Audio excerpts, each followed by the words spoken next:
by name roll call. Is doing the roll. I am. You are, Yes. okay, go ahead. Dr. Garza, Here. Dr. McBride, Here. Dr. Cunningham, Bishop Hankerson, Senior Bozeman. Here. And Diane McGuire. Here. All right. I'm sorry. No, you're quite all right. I'm sorry. All right. It's fine. Okay, I believe we have a quorum, so let's go ahead and move on to our agenda. So I know that the meeting minutes for the last two board meetings were just distributed this morning, so I'm going to hold off on asking for approval of those to give board members some time to read through them. And then we can approve the batch at our next board meeting, if everybody's all right with that. Any issues there? Okay, sounds good.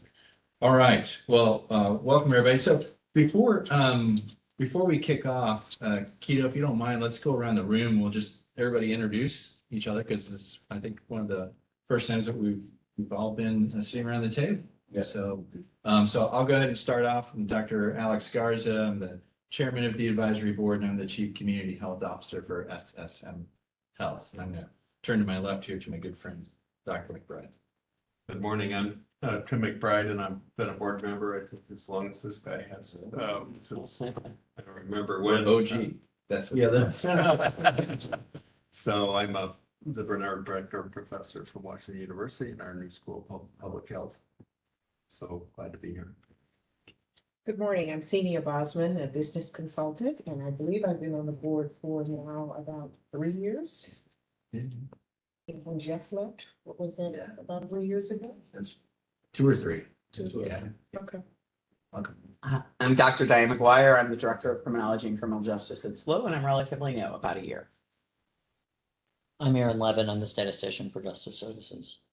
And I'm Dr. Paula Oldegg. I'm the medical director here at the Jail for Corrections Medicine. I'm Jen Frank. I'm an attorney with the County Counselor's Office. I'm assigned to the board now as the previously assigned attorney has left St. Louis County. Good morning, I'm Eva Ignat. I'm Chief Operating Officer for Corrections Medicine and have 2 years of employment in September with Corrections. Peter Best, Director for Justice Services. Nate Haywood, Deputy Director of Security. Jonelle Coleman, Deputy Director of Programs. Keto, did you want to introduce? Yes, Deputy Director Jonelle Coleman is our newest Deputy Director, named last week. Oh, congratulations. Our start date is actually for the position was this past Monday. So we previously had Deputy Director Coleman come from St. Charles back in, I would say, October of last year as our corrections officer major. She was previously at Justice Services some time ago, and then she had left, went to St. Charles, started a suicide prevention program there, and then she's now returned back in October as the major, and then recently promoted again to Deputy Director for security programs. So living proof that people can cross the river. That's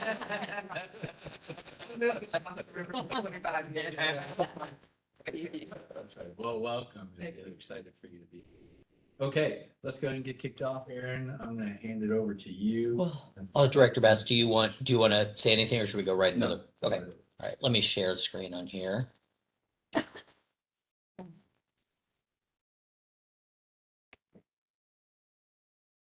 All right, there we go. I'm muted on the computer, but hopefully they can hear me on the speaker. Okay. All right, so let's just do a quick review of where we're at in terms of data for April through June 2025. As of this, I put this together at the beginning of the week, so these are counts as of Monday, but we can also do an update as of this morning. Excuse me, Aaron, could you put that on presenter mode so I can see? My eyes are really bad. What is the Go down to the little screen. hold on.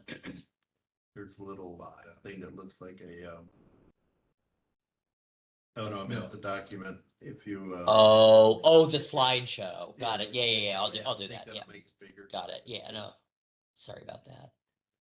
Let's see. Down in the lower, or you can go to slideshow. And if you're comfortable with it, This one, get I'll rid use of this the one. participant sort of column there. to- There we go. Yeah, perfect. That's better. Is that better? Yeah, Okay, you can yeah. Sort of the person driving. Paula, would you mind doing that? If you could X out of the participants and it'll, the mouse is right next to. Oh, it, yeah, that's why sure. I- Oh, yeah. Sorry. Sure. Yeah, it's okay. Yes. All right, good. Uh-huh. There we go. So yeah, we're doing two different computers here. We got the sharing computer and yeah. All right. Perfect. Okay, so on Monday, our population actually went over 1,300. Monday morning, we're at 1,302. This morning, we're a little lower, 1,285, but still very high. I should note that as always, with the official population numbers, only includes the people who are in cells. So that, 15 to 30 people in intake aren't included in those numbers. Yeah. On pretrial release and DJS GPS, we had respectively 404 and 52 people for a total of 456 under pretrial supervision. This morning, I just looked and refreshed the data. It's gone up to 466. So we're continuing to increase our pretrial supervision population, and a little over 2,000 people on probation and alternative community supervision. I interrupt here. Sure. The capacity 1,400, is that what I mean, stated capacity is 1,232. stated? 12. Yeah, So we've been inching towards this for a while. yeah, and we're over it now. So how are you dealing with that? Where are you putting the extra people? Well, we still have space in the jail, don't get me wrong, and we're making it work. So we're not as if we're overcrowded, over flooding out of, jail and have no available space. So we're making it work, but it is getting tight. And then keep in mind, some of these folks within that number is still down in intake as well. So where we have housing down there. Yeah, so the population, Monday was 1,302, but as of today, 1,285, so it's a little lower. You can see the breakdown by race and sex. You can also see that for the second quarter of 2025, we've, as Dr. McBride mentioned, we've been kind of inching toward this number for a while. So over 90-day average is 1,260. We've been up near that number for a while. Historical average over the last 4.5 years is 1,000, but that number has very limited meaning because it encompasses so many big ups and downs that's just one population average over, 54 months. Really a up and down chart will show you the time series chart will show you the real picture, and we can look at that in a few minutes. So significant variability. Oh yeah, for sure. I would assume the July 4th weekend, you may have gotten a few more people. Well, that and on the weekends. Yeah. it goes up and down. Right. There's cyclical weekly patterns. It'll go, down in the middle of the week, up on the weekends, and then same thing. So People part of the making bad challenge- decisions. Part of the challenge with that variability too is because those years encompass pandemic years, and so the population dramatically decreased during the Yep. pandemic years, and so it sort of messes with the numbers a little bit. Right. The average doesn't really mean that much in that respect. Yeah. And Dr. McGuire, just so you know, too, one of the things that we do bring in is sometimes we have to utilize these boat slips, which adds for, additional bedding area. Don't like the boat slips, as much, but we do have to use them. So that's like a dorm area. Well, no, it's just bringing in additional boats. Like, so let's say, for example, you have a cell that's 2 in there, and then maybe, or 1 in there. Yeah. And then you have, we got room to add a boat slip on, and this prevents people. What do you from mean by sleeping on it. boat slip? It's almost like, I don't know, probably Like air mattress. No, it's a large plastic boat, right. and then the mattress is placed inside. Oh, okay, so it kind of looks like a boat. Exactly. So that helps to provide additional bedding, for a body inside a cell, so. Sorry to interrupt, but where would you put those actually? Well, we put them in the cell. Now, usually if Oh, we in have, the cell. usually if we Behind the have, locked door? Yeah. Okay. usually if we have one person to a cell and and there's not a restriction where we are not restricted from putting that second person in that cell, then we would add a boat slip there so that person, can be another body could be able to be in there and occupy that room, so. So many of your cells are designed for one occupied. There's a few that are designed for one, Okay. yes. Now, if it's something like you have a cell occupied and there's a medical issue there, then we wouldn't do that. Or if there's, obviously, and that's what we try to reserve those single cells for. When you have medical issues with some residents, then that's where we would put them. Usually you put the boats in the corner cells where it's larger. So when you go up on the top tiers, like on the corners, you could put a boat in there because it's a little larger than the regular single cell. Oh, Yeah. okay. Can I ask one more question?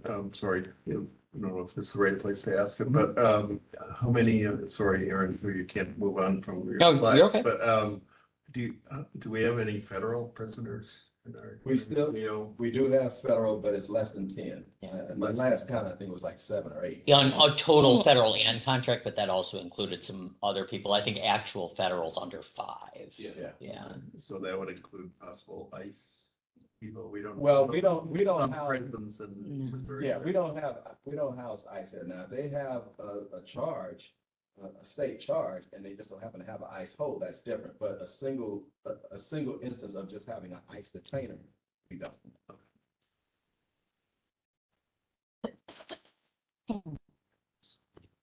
Go ahead, Aaron. Here's average age. We don't need to go too much on that. And just see, I guess the only thing to note here is that as the population ages in general, the current quarterly average almost always outpaces the historical average. That's nothing new. Okay, let's look at charge status. So of the 1302, and again, today it's 1285, but pretty similar. 374 people here on Class A felonies, 211 on Class B, 43 on unclassified felonies. And then we have the low-level felonies, C, D, and E, which is 62, 279, and 129. And I think that totaled 470. And then non-felonies are 28. We also have a little over 100 people here on probation and parole violations, 30 sentenced, under 10 combined federal and other like muni contracts. So like that's very small. And then 27, which is kind of in a miscellaneous category. But as you can see, as always, most of the people here are here held pretrial, but the low-level felonies, and we'll get to a slide specifically detailing those in a minute, are kind of a focus that we've really been honing in on lately, because that's a number that's been growing at a rate faster than the overall jail population. What are some examples of the other? Oh, those are oftentimes like, I think, so someone who's like basically kind of like on their way out the door already, so to speak, or like in transition, or someone who's here on only a fugitive charge and no county charges or anything else. It's a pretty like that. Municipal. Depends. If they're here, yeah, the municipal people could fall in federal I mean, not, they wouldn't be federal, but in the contract category or the other category. But those are very like, those bottom two categories are very like, kind of like quickly shifting. Like, there'll be like 27 people in there on one day, and then the next day those 27 will all be gone, and there'll be new 22 people there. So that's those are kind of like holding categories for people who are Like if you're arrested for DWI or something, you might be in that category. DWI would probably be pre-trial. I mean, if you have a charge, then you'd be, as long as you have a charge, then and it has a classification, then you'll be in the pre-trial group. Oh, okay. So it's not indefinite holding. At some point, those individuals or residents are going to transition to other areas or The people in other, a lot of the people in other are probably on their way out soon. Yeah, that's a pretty like kind of ever shifting group, so to speak. Okay. It does look like the percentages the numbers, the percentage of the population is pretty consistent over the felony charges, the different categories. Yeah, although I will say that like if you add up C, D, and E here, this adds up to 21, 186, and 70 is like 280 or something like that. And that's 280 out of historical average of 1,005, which is 28%. And then you look at the total here for this week at 470 out of 1,300 is higher than the 35%, yeah. And I think there was a point, you know, this is looking at the historical average over 5 years, but if you look at like a snapshot, like back in 2021, that low-level felony percentage was as low as like 18. So I mean, it is, I agree with you that, you know, the categories have all gone up, but they haven't all gone at the same rate. Gotcha. Okay, thank you. Sure. Any other questions before I move on? Just wait a minute. see the Yeah. Federal number. Yeah, yeah, federal is Yeah. almost zero. Yeah. Here's the zoom in on low-level felonies. Sorry, I don't know why it's cut off a little bit at the top. I don't know if that's my Serving screen. time here or pre-trial? These are pre-trial. So it's all pre-trial, Yeah. okay. Yeah. So I think the number, this is from Monday, was 470. I think maybe it's a tiny bit lower today. It's like in the 460s. I could check, but like I mentioned to Dr. Garza a minute ago, you know, you can see that though the whole jail population has grown in the past 3 years, the low-level felonies at Christmas time 2022 were at 169, and now they're at 470. Yeah. That rate of increase is higher than the overall rate. By the totality of all the programs are so important. Right. It's pretty soon, yeah. All right, before we move on to pretrial, I'll see if Director Best wants to mention anything. No, good, okay. On pretrial supervision total right now, this was at the beginning of the week, we had 456 this morning. It's up to 466. I just refreshed the dashboard so you can look at the data on there if you'd like. Most of the people are on the main pretrial release program. Some are also on the DJS GPS program, and then there's some that are dual supervised. Here's the pretrial supervision totals over the last 5 years. I think the main thing to note is that at the beginning of 2025, the total number of people that we had on pretrial release was about 250 between both programs, and now it's 466 as of this morning. So in the last 6 months, we've increased the number of people on a non-incarcerated pretrial release supervision by over 200 people. Is that intentional? You're trying to get Oh, people out prior to trial? very So this much. is good news. Yes. Okay, good. Yeah, we want this one to go up and the Yeah, other one to right, go down. right. Yeah. Okay. Yeah. That's what I thought. Yep. Wanted to make sure.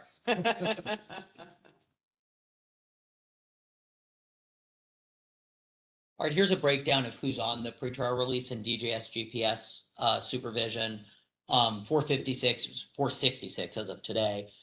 There's just a breakdown by race, sex, PSA, which is the risk level. So more than half of them are the lowest risk level 1. And then if you combine 1, 2, and 3, which are kind of like generally the low risk categories, you'll see 58%, 10%, 18%. That's like what, 85? Yeah, 85% are PSA 3 or lower. In terms of offense type and charge class, you also see that the breakdown of this is very different than the breakdown of the people who are incarcerated, because if you combine the C, D, and E felonies, you'll get 80% of people who are on pretrial supervision are on low-level felonies. What kind of class A felonies are getting out? No, it's I not a was lot of, wondering if- yeah, I'd have to go back and look at the data. Yeah, I mean. It's rare it happens, but it's not common. Surprised that those are the highest. Yeah, yeah. I mean, I think it's like murder. Yeah. Watching It's not always pornography gonna be- is not classified, but yeah. Yeah. Yeah, yeah, so anyway. Yeah, if that's something that Those would have been swept up though in the PSA criteria, because I Right. believe like there's a hard stop. Like if you're charged with this, you're not getting. they're probably not class A felonies with PSA 5s or something like that. Yeah, right.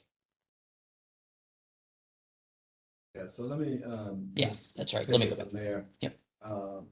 You know, one of the reasons why we like to show you the custody information first, and then take a look at the pretrial supervision first, second, is because when we look at the charge status and we look at, you know, identifying how we have way more class D and E felonies, you know, that's our target group, I would say, of what we should be trying to look at to transition these folks over as much as possible to pretrial services supervision, okay? Because these are your lowest felony offenders and they're still in custody, and we're looking at these average long days of them being in custody. The question then becomes, why are they still in custody? So, granted, what we just got to be talking about in terms of your class A, your class B, those numbers are always going to be low. And then C is always going to be a toss up, a coin, flip a coin and let's see what happens, right?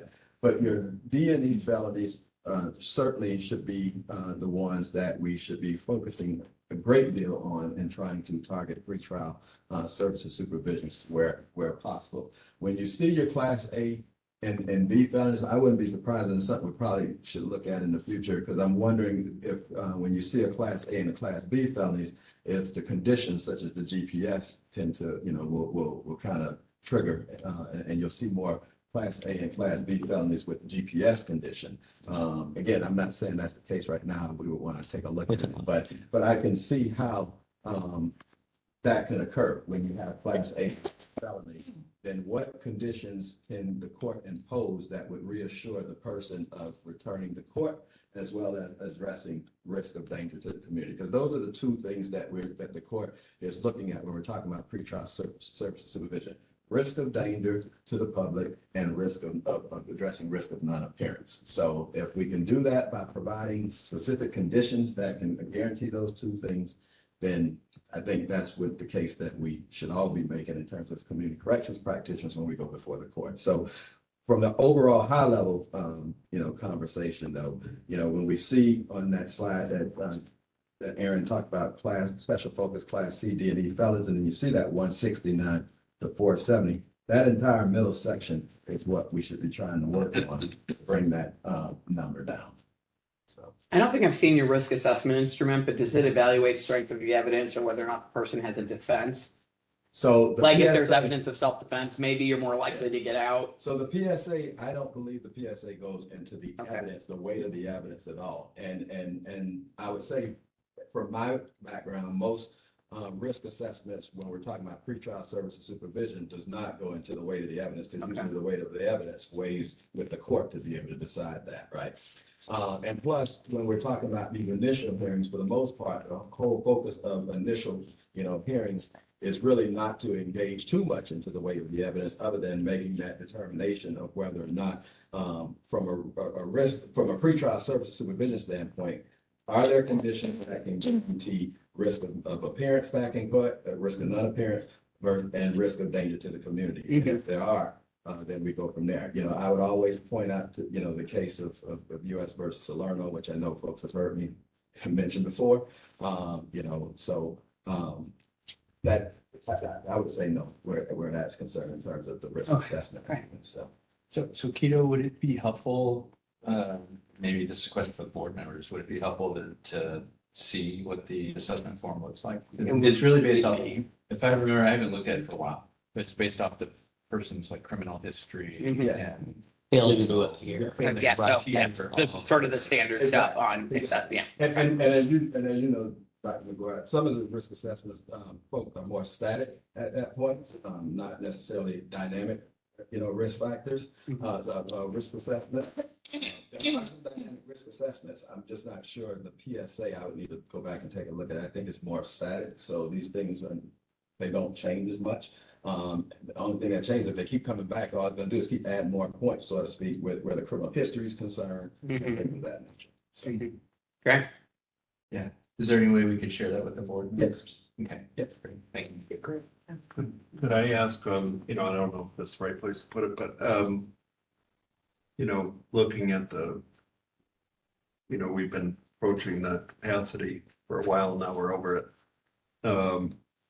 And, it's just kind of an open-ended question, but, where are we headed on this, and what are the causes for this? And do we think, when we come into our next meeting, we're going to be another 100 people? I appreciate the pretrial thing, but that's great, because as you say, that's a good thing going up. But, because that releases some of the pressure on the physical facility. But, over the years that I've been in this board, you know, we started with numbers, I think when Alex, when they got under, we started with numbers.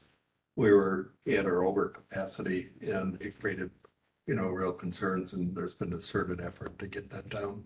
And, you know, but I think there's the dynamic things going on in the community maybe that's creating this. And I just sort of wonder where we're at in, you know, what we should be, you know, thinking about. Because, you know, a year from now, this could be, you know, can even higher pressure on the budget and on the corrections officers and the hell, you know, it's like. Yeah, you're not gonna get any argument out of me. Yeah. Preaching to the choir. Yeah.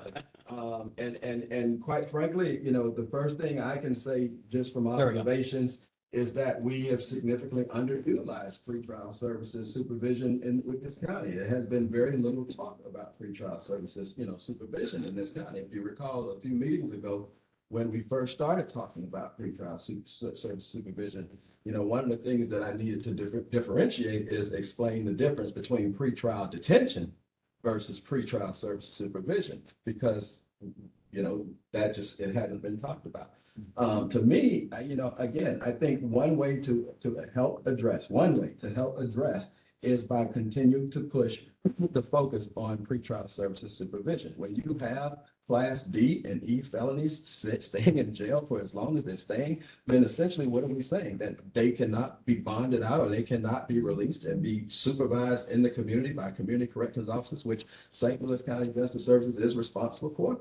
To me, we need to increase our focus on pretrial services supervision. I will continue to say that for as long as I'm director. When you look at the data, you know, as you'll see, you can see from COVID. I mean, I can't see that. I know I'm it's lying right about now. yeah, we But should. I think that's 2020, and look how high up, you know, we were in terms of pretrial services Yeah, released in 2020, 21. Okay, so does that say that we need a pandemic, so to speak, to now start releasing folks, you know? And then we went down, and look where, and look how, when you look at 2022, 2023, 2024, that clearly shows that we're underutilizing a program that we've always had. And since December of 2024, now to where we are now, look at how much we've increased that. So to me, the biggest issue here is, how can we leverage pretrial services supervision? I mean, pretrial services supervision is not a new phenomenon, so to speak, to the criminal justice community. Every jurisdiction, the state of Illinois has done an excellent job in talking about no cash bail, you know, system, and they've increased their numbers. And if you go online and take a look at Illinois State, their data is off the charts with how they're starting to try to improve in the area of criminal justice with respect to pretrial services supervision. We don't have a strong pretrial services supervision presence in this state. We don't have a strong pretrial service. I mean, they're working. I'm not saying that it's not being worked on, but I really think that we need to take a more stance where, you know, pretrial service is concerned. And then, you know, keep in mind, we have folks that have been ordered pretrial service supervision, but then there's a bond attached to it. So when you have folks that are being, you know, and again, I don't have all the data in front of me, but I'm just narrating just a summary. You have somebody who is ordered pretrial service supervision, but yet still have to a $10,000 bond attached to it, or $200,000 bond attached to it. You have indigent folks in this jail that don't have the financial resources to post bail, then they stay in jail. I can't control that. I can literally help with building this pretrial services supervision, which we're going to get into what we're doing in that regards, but I can't help them post bonding, you know? And the whole purpose for, in my opinion, and in my professional opinion, after having done this for so long, you know, one of the reasons why you have a strong pretrial services program are for those individuals that are unable to post bond. But in this, you know, but in this case, in this jurisdiction, it's just the reality. Some are ordered pretrial services supervision, and there's a bond attached. They can't post. We work with the Bail Project, who has made a concerted effort to try to do that, but they can only do so much. So to me, you know, in terms of what is that one focus? Pretrial services supervision, building this program. I think education starts next about pretrial services supervision for folks to understand that, which is what we're trying to address, the educational piece, you know, as we speak. But then at some point, then we're just gonna need those adopters, folks that is gonna, sort of understand what we're trying to do, get on board, take risks, because I get it, you know, sometimes when you release people out on community supervision, things happen, okay? And then that may, you know, deter folks from not wanting to release someone else and I understand that, but I would also argue the same thing happens on probation as well. When folks get out and they get placed on probation, they can do stuff while they're on probation, and then they get right back in facing a revocation. When we're releasing folks, it is about risk, and I understand the risk assessment instrument that we've been talking about with the PSA.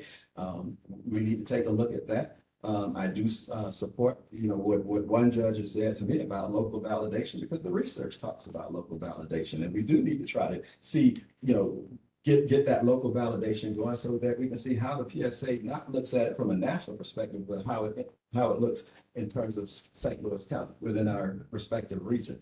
And we are working on trying to get that done. There's just a lot of stuff that, you know, from our end, from Justice Services end, that we're trying to address from the past, to correct from the past, and build this the way it should be built. But, you know, for me, you know, that question to me, I'm going to always tell you, first and foremost, we should be building our pretrial services program, because as you can see, there's been a history of underutilizing pretrial services, as well as when you look at the population and you see C, D, and E felonies. Again, C could be a coin toss, but D and E felonies, you know, what's the issues, you know, with why they're staying in for so long? I can't control that part.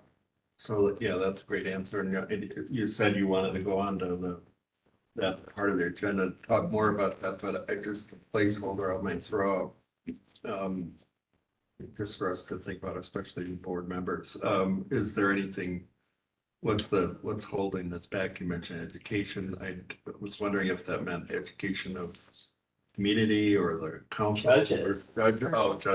Judges, okay. I mean, I think judges worry about, because they stand for retention elections, and if they let somebody out, something terrible happens, their name's gonna be attached to it. I think that's one problem. And so I wonder if there's something we as a board can do. I'm just sort of throwing this out. We don't have to, you know, in terms of, I mean, what I heard, I'm not speaking for the other board members. I endorse what you're saying.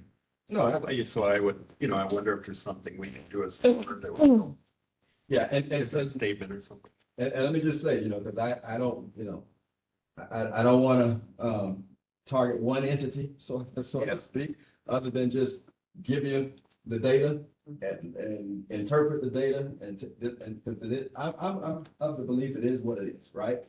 So I give the data so that we can see. I would like to start getting around and doing a lot of education on our dashboards so that everyone can understand, you know, what is on these dashboards. You know, because right now, I don't think everybody really understands what are on these dashboards. We're actually constantly trying to incorporate some new dashboards. Yeah, I mean, great.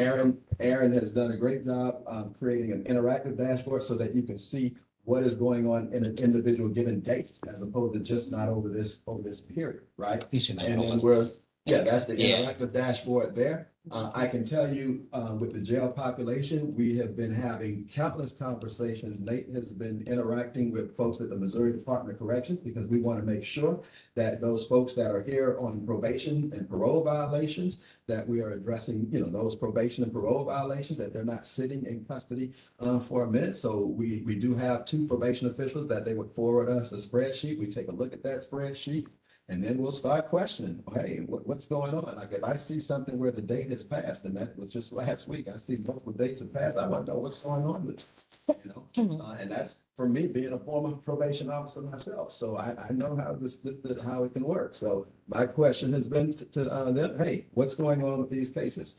Also, keep in mind, some of them may be in here for choices, small population, but some may be in for choices as well, or awaiting, you know, placement for choices, and that's fine. But we want to make sure any way, you know, by looking at the data if we see where there's some stumbling blocks, we want to make sure that we're addressing those stumbling blocks. But I think from a consistency standpoint, the bigger slice of the pie is going to center around, building this pretrial services supervision program, continuing to work with our courts and educate our courts with respect to pretrial services supervision. How are we trying to evolve? I've said that before, that, I did have a comment from one judge that did say they felt that pretrial services need to evolve.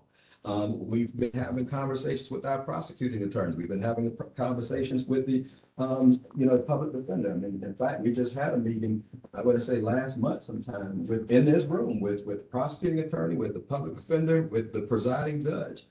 So we are having these conversations. But I think this is a culture issue that we're trying to change. This is not going to happen overnight. This is a culture issue.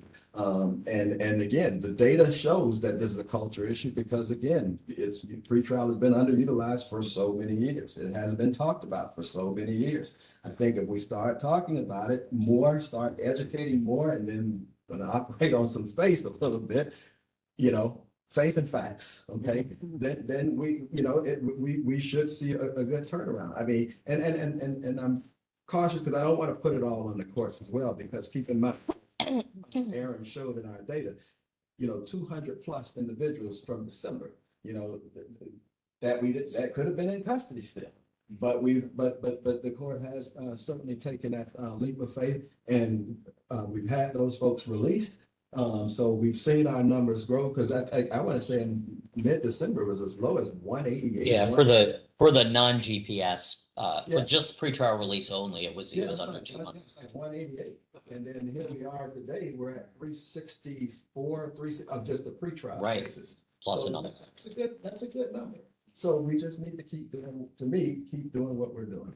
Do you know what percentage of reoffending you have on your pretrial release population? Glad you're asking that question. I don't offhand right now, but that's one. And let me say, we do, it's general, and I'll go over it. So if you can pull that up. Pretrial dashboard. But I would want it, and that's one reason why we're asking Aaron. We love Aaron, so we want to keep it, because we want more dashboards, because I can give you the generic response. Like, for example, when you look at the arrest-free, and I'm blind, I can't see. Oh yeah, let's zoom. Dr. Oldeck has the zoom in mouse. So when you see, for example, the arrest-free rate, now this is all of the years, but Dr. Oldeck, can you go, or Aaron, where it says years? Yeah, click the filter. 2025. You want to see on successful pretrial, the right, to the right. And drop down all the way. To the, no, so you see where it says successful pretrial release cases, Dr. Oldeck? Yeah, there we Yeah, go. so there's a filter there. Oh, you know what? It's probably me that has to, we have two different computers going on. Right, no, that's fine, that's fine. So let's look at just So go, just 2020. Yeah, so let's just look at 25, Dr. McGuire, for now, in answering that question. So when we look at the arrest-free, rate in terms of violations, so that basically tells us, okay, 90%, 89% of folks, we don't have violations with respect to, legal arrests. So Yeah. that's pretty good. You're talking about just an 11% percentage. And really, it's darn close to 90% if I'm reading that right. Exactly. I can't see from this far. But then with the appearance rate and addressing, appearance in court, our appearance rate still remains, it's at 81%, 81, 82. I would still like that to be below 10%. Sure. Don't get me wrong. I would want that to be below 10%. So, for me. That's not really a risk to the community, the way rearrest could potentially Exactly. represent. Exactly. So having said that, this is a generic way of looking at it, right? But what I would like to see in the future and working with Aaron is I need to know where we have violations. I need to know causation. What are those violations linked to? Are they linked to drug positives? And if so, what type of drugs are they, right? So I want to break that data down some more. This is why we keep talking about in the future wanting to become and transition to an evidence-based organization, so that we can be able to figure out the why, have the data on the why, and then that would be able to drive our decision-making and how we move forward. So I can only give you just a generic, for now. Because this really is what addresses the two things, risk of non-appearance and risk of danger to the community. But I think, if we really want to get down to brass tacks and know how we can better serve folks on pretrial supervision, then we need to break the data down. Figure out why they're failing. Exactly. And some of that takes time because it takes time to create the data infrastructure that needs to be had in order to collect that data. Sure. So it's an ever evolving process, but like Director Beth said, it's just a slow climb to get there. We already have 5 dashboards now, which is 3 more than we had a year ago. Yeah. So, And that's why I'm saying this is a work in progress for what we're trying to do here, because I'm trying to shift from past culture, but this is a culture change. It is what it is. Yeah. In the spirit of the culture change, if you reference that, the data that we're seeing now, even elements of it, who else outside of the board here has seen that data and who needs to see it? So this is a public website, and I think, and even though me just saying that means nothing, right? Because I think this is where I need to kind of break from being a prisoner of the desk when I can and be out in the community and really talk to groups to look at and explain this data. And that's what I would like to do. Okay, it's unfortunate just haven't had with other things, just haven't had the chance to do it. But the whole purpose of this was to be able to provide this data. I would say the public defender's office utilized this data. I can tell you she does a wonderful job with making sure she goes over this data with her attorneys all the time. Our prosecuting attorney's office is aware of this data. Our court is aware of this data. We have had, in fact, in one of the presentations that I talked about, we've had, discussions with our court, with the stakeholders recently in terms of June 17th and June 18th. And we told them about this data and this data being available. But keep in mind, this data has been available prior to June 17th, June 18th as well. But I think members of the public, criminal justice interest groups, everybody who's interested in justice services need to see this, but not just see it. We need to be present to be able to explain what this data is about. I'm not a fan of just chugging it online and then, you go try to figure it out. I think we need to be able to go out in the community and explain this data so people can truly understand. Because again, not everybody, when you haven't heard the term about pretrial services supervision, then you don't know what you may not know, let me put it that way, what you're looking at and how to interpret. And I think probably most people in the community would be primarily interested in rearrests for violent crime. Yes. Oh, yeah. And that's probably a much smaller number than what you've got. Because some of those people could be arrested for drug possession. I'm sure it's the majority that are arrested for Reckless something driving. it's not Which I guess could be a danger. but major yeah, interest. Not intentional. Right. There's that category there for drug, and that's been increasing over time, just to your point. Yeah. And then keep in mind too, the other thing that we're looking at from a pretrial service that we are doing is incorporating, the investigations on the front end when they come in here so that we can assist judges with better making a determination on who who should be placed on pretrial services supervision as well. Because what we don't want is just putting everybody on pretrial services supervision and then they don't make it. And then as a result, you start having data that goes haywire. Then you're going to have a court that says, well, look at why are we doing this? They keep coming back and forth. So we want to make sure that we are truly assessing, and that's why those risk assessments on the front is important, but not just the risk assessment. Having an interview instrument too, that we are collecting data, that we're ensuring that does the person have stable housing? Does the person have stable employment that they can immediately get back to? We have to be able to truly interview these folks, because I don't always like to follow risk assessments at times, because there's been that commentary about the biases within the risk assessments. I'm not saying I'm confirming that or denying that, but that's always a concern. But so we do the risk assessments, but in addition to that, we should also be interviewing these folks. And then based on that collective data, then we are making recommendations to the judges as it relates to whether or not we find this person suitable for possible pretrial supervision. We are trying to make sure that we can do that in all cases. Right now, we're trying to target those C, mid, and felonies. So just for the educated, non-lawyer types, what does NOLI prosecute? No, it's the state brought the charge.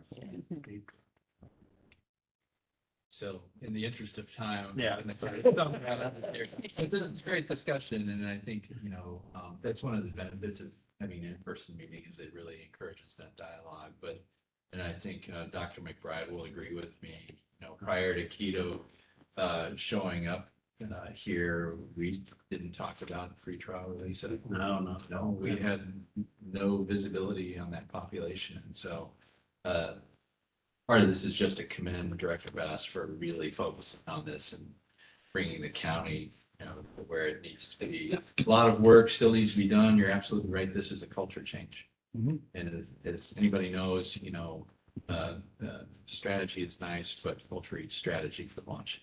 And you got to be able to convert culture, and that's through education, talking, advocating, all of those different things. But you also got to put your money where your mouth is. Like, you got to show that this is going to work. So would advocate for any of our local academic institutions involved in helping with some of the outcome data and things like that. And then, as you were speaking, this is my last point, I was thinking about a corollary to healthcare services. And this is what we struggle with. So we get penalized when patients get readmitted to the hospital by the federal government. And we do risk assessments on them as well. Say, like, who's going to get readmitted to the hospital? We rank on them. Then Who's following as soon as they get home? Yeah.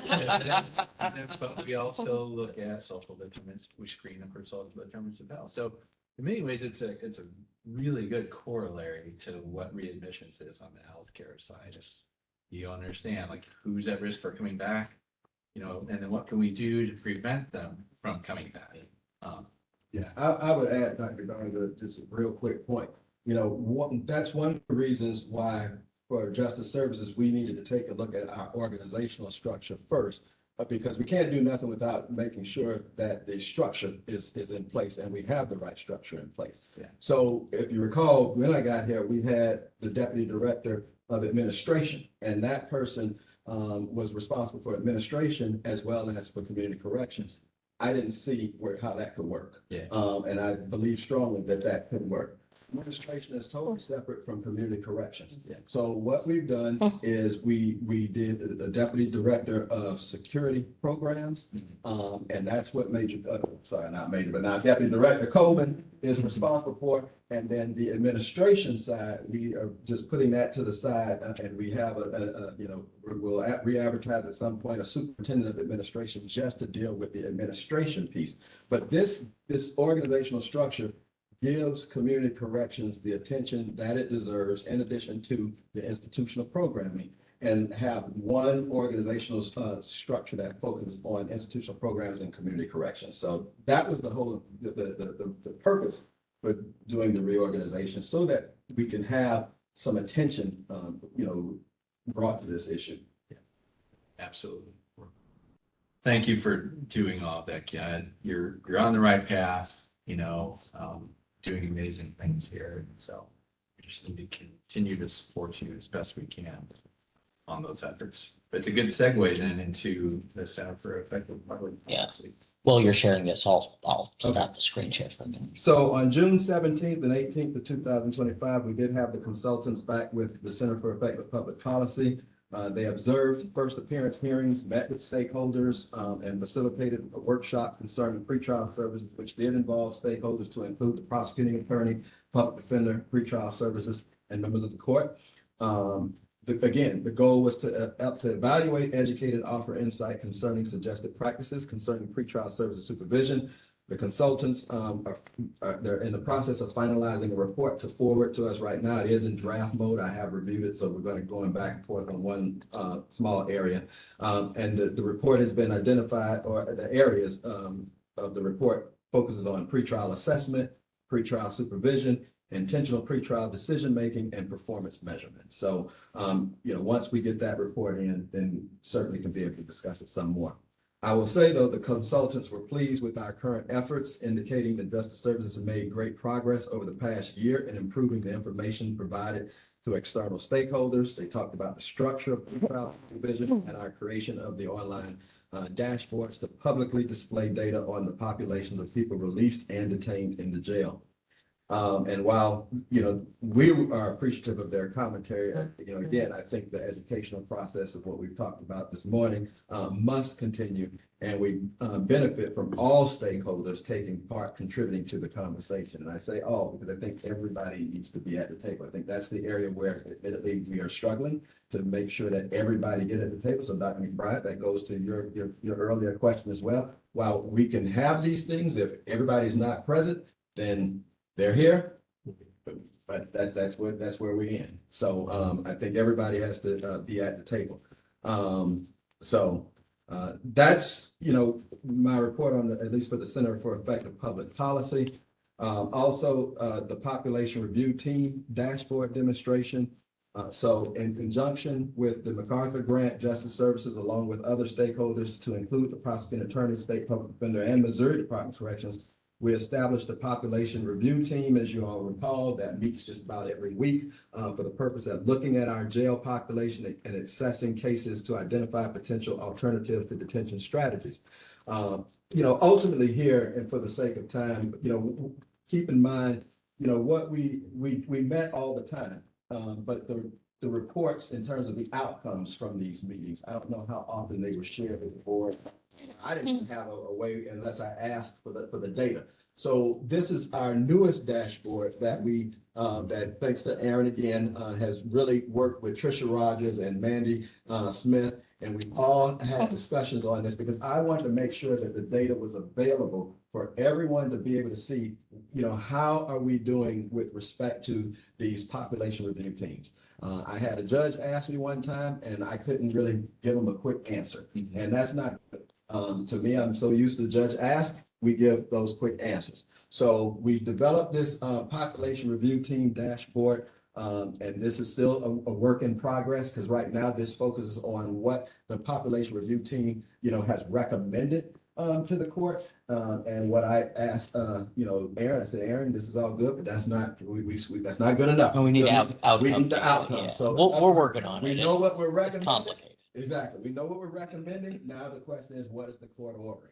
So we want to be able to gauge that and monitor that and provide data where that is concerned as well. So that's where, in terms of the pretrial services reform, I wanted to touch on those two things: the Center for Effective Public Policy and this new population review team, aka PRT, dashboard demonstration. I'll apologize. It's their title then on the Criminal Justice Services website. Where I'm sorry. Yeah. So if you go to under the tab where all the dashboards are, it's population review team dashboard. Okay. And it basically shows, I always have to do It's this. been on the website for a little while. Yeah, it shows it shows all the recommendations that we've given in this population review team. You by category and by and you can filter on the right. You can, if you want to see only ones we've done in the last 90 days, you can do that. Or only low-level felonies, you can do that. Like Director Best mentioned, the next step is to get outcome data that we correlate with the recommendation data, so we can track what recommendation we gave versus what actually happened. And in a sense, we do have that, but we're perfecting getting it on a more exact level, so to speak. So we've been meeting about that, and that'll come eventually, but that's kind of the next step after this. For now, this is a good summary of everything that we're doing in the meetings. No, this is great. With administrative matters, Justice Services continues to work alongside our public work, particularly starting with the facility maintenance issue. Justice Services continues to work alongside Public Works Department for the purpose of addressing maintenance-related concerns that arise. We've had in-house flooding. We've talked about this before, which continues to be a problem, largely due to ongoing resident obstruction of our plumbing. We are researching the potential for new bedding because that was one thing that Public Works and their handling of the situation pulled out a lot of material from the mattresses and whatnot. So we are addressing, that issue by taking a look and seeing if there's any other kind of material that we can invest in and look at. Our Public Works Department is also looking into, other, mechanisms to see how they can go about and design and minimize the obstruction. So this is a, again, I wanted to say, while we're in justice services space, this is a public works issue that are definitely addressing, as they are responsible for the maintenance area of justice services, and they are doing as best as they can to make sure that they address those problems. So most of the issues are caused by deliberate conduct. From the flooding Plumbing, issue, okay. that's what we're seeing. Okay, From the flooding, that's what we're seeing, because when public works come and, try to unclog, that they're pulling out a whole bunch of stuff. okay, so it's not a defect in the design of the building or the plumbing equipment, it's, okay. No, I mean, no, not at this point, that has not been brought to my attention, that it's about a maintenance defect or anything of that nature. I mean, they've spent several weeks, when we've had this, I think twice in 1 month. I mean, and they spent all weekend just trying to unclog and pulling out stuff. I mean, they're seeing towels, uniform, a whole bunch of stuff that they're pulling out. So, again, this is not uncommon to corrections, but they're addressing it as best they can. All right. 8-hour shift schedules. So on July 6, 2025, Justice Services transitioned back to 8-hour work schedules. In 2024, we had a survey that was conducted seeking staff's perspective. So this is not something we pulled out of a hat, just started doing, saying we want to go from 12 or back from 12 to 8. There were 144 responses during that survey that we did at that time, and about 58% expressed the desire to return to an 8-hour work schedule. And then 22% wanted to remain at the 12-hour work schedule, and then the remaining staff favored a 10-hour work schedule. So after careful consideration, we've responded accordingly, all with the hopes of improving staff fatigue, work-life balance, and improving fairness related to the unscheduled time off program. And then I'll also say it also helps leaders, because at some point, sometimes some people was at a 12 hours, some people was at an 8. I can't remember who's 12, who's 8, what the unit, division, department is at an 8 versus a 12. Everybody is at 8, effective July 6. So we have, and we now have 3 shifts that are available that I'll go over. But our shift schedule has changed, we think to help to give corrections staff, especially those who are mothers, more time to address early morning childcare issues, because remember, we start at 6 o'clock. Well, some childcare centers don't open up. They until open at 6, yeah. Exactly. So we have one scheduled throughout the jail and all departments, excluding the community corrections, because obviously they need to be a bit flexible. But the shift schedule is as follows. The first shift is 6:30 a.m. to 3. The second shift is now 2:30 p.m. to 11. The third shift is now 10:30 p.m. to 7 a.m. Okay. Any questions on that? Sounds like ER shifts. Yep. Our organizational structure, you heard me talk a little bit about that a minute ago. In April of 2025, Justice Services received the approval concerning a variety of positions related to our impending organizational structure. As you all know, this is what we kind of talked about when I first got here, but we had to go through a process. So April 2025 is when we implemented it, okay? So over the last 90 days, we have been interviewing and filling positions previously identified to advance justice services. Again, Deputy Director Coleman now holds the position for Deputy Director of Security Programs. We are continuing to backfill some case manager positions, and one position that I'm very proud that we are soon to bring on board is a chaplain. The Justice Services has we've had volunteer chaplains, unpaid, but this is a paid position. We have already named someone, so we're just waiting for the start date. So I'm very pleased to announce that we chaplain starting hopefully, if not by July 21st, by August 6th. But we've already made the offer. We continue to address the needed positions to include correction officers. We have a significant number of correction officer vacancies that we're trying to continue to work on. But with respect to the correction officers, the number of vacant correction officer positions continue to remain high.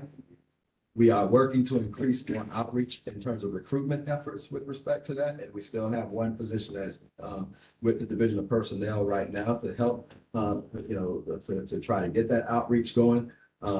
I do envision, just so we're all on the same page, that this process is slowing a bit, and that is because effective last month, we instituted our new basic aptitude skills testing So before it was just you bring folks in who apply, you interview them, and then that's it. And then we find when they're here that we're having all kinds of issues and concerns about writing, about counting, and that's an issue.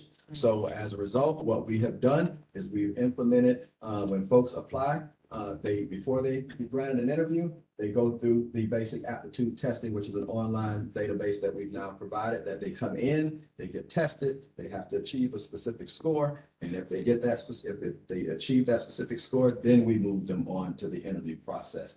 So this is an issue of not so much trying to be so focused in the quantity, which the quantity is important, but we also need to be focused on the quality. And that's what we're trying to strike a balance, quality and the quantity, so we can stay out of Jen Frank's office as much as we can.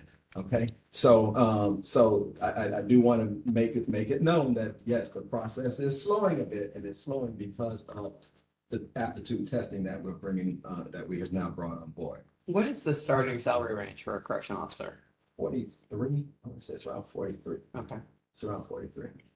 So, and we are the lowest within within this area, which is something we want to focus on. And I am talking with my accounting manager about that with respect to, you know, for the upcoming budget season. And that is something that I am looking to address with him, as we've already had these conversations, because we are the lowest.